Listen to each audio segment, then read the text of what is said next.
आइए एक बार जोरदार तालियों से। वंदे महापुरुष ते चरणारविंदम। प्रार्थना के लिए समय नहीं है क्योंकि याचना नहीं, अब रण होगा, संघर्ष महाभीषण होगा। प्रार्थना तो हम कथाओं में कर लेंगे। एक बार निवेदन करूंगी, दोनों हाथ ऊपर उठाएं, मुट्ठियां बांध के इतना जोर से जय जय घोष करना है क्योंकि दिल्ली से ही उन गीदड़ों ने आवाज लगाई थी कि कितने अफजल मारोगे, घर घर से अफजल निकलेगा। आज ऐसा जय घोष करो कि कोई अफजल की औलाद अपनी अम्मी की कोख में भी बैठा हो तो वही दम तोड़ दे और ऐसे नारे लगाना बंद करे क्योंकि यहाँ सनातन बोर्ड के गठन के लिए हम आए हैं और आज वो गठन बना के गुंजायमान करके जाएंगे और वो गुंजान आपके जय जय घोष से होना चाहिए।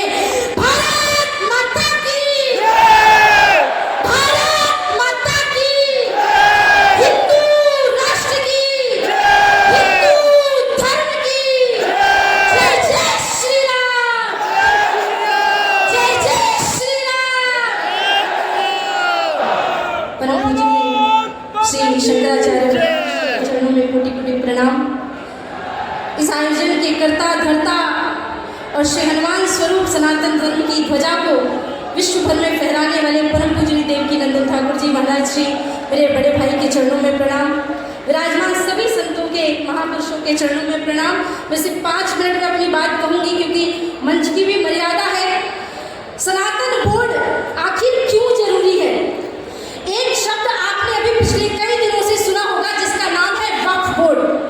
वक्फ बोर्ड एक ऐसा बोर्ड है जिसका भारत की भूमि से कोई लेना देना नहीं था क्योंकि बंटवारे के बाद जब धर्म के नाम पे बंटवारा हुआ तो मुसलमान कहाँ जाए? पाकिस्तान। हिंदू कहाँ रहे? हिंदुस्तान में। लेकिन हुआ क्या? वहां से हिंदुओं को कत्लेआम करके भगा दिया गया, या तो मार डाला गया, या तो धर्म परिवर्तित करा दिया गया, या तो उनका नामो निशान मिटा दिया गया। और उसके बाद जो वहां की हिंदुओं की जमीनें थी वो किसके पास चली गई? मुस्लिम पाकिस्तान वक्फ बोर्ड के पास। और हिंदुस्तान में, भारत की भूमि में जो हिंदुओं की भूमि थी और इनके मुस्लिमों की भूमि थी वो भी वक्फ बोर्ड को चली गई। इसके बाद भी ऐसी ऐसी जगहों पे ये अपना दावा करते हैं। कभी तो कहते अंबानी का घर वक्फ बोर्ड की जमीन पे बना है, कभी तो कहते फला फला रेलवे स्टेशन वक्फ बोर्ड की जमीन पे बना है।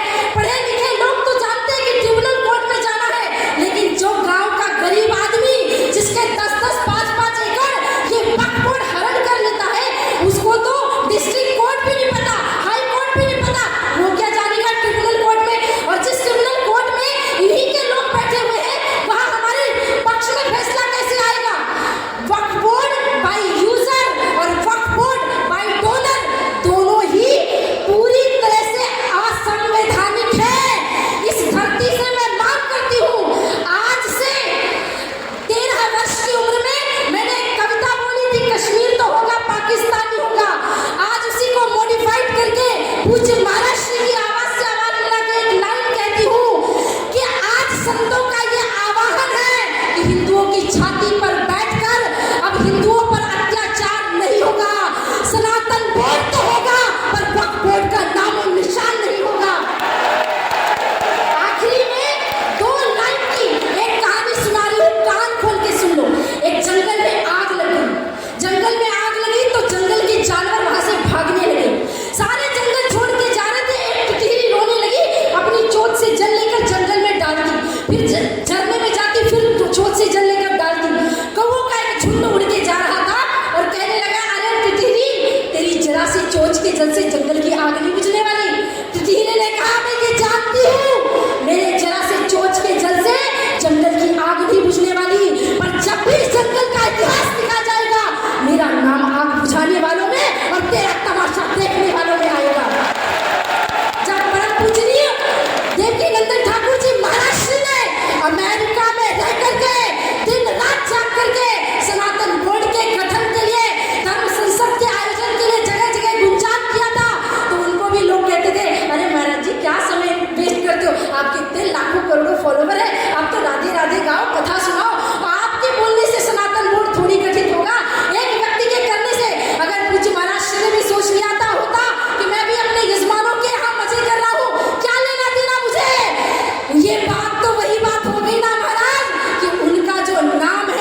भोलेनाथ करते। जय श्री राम।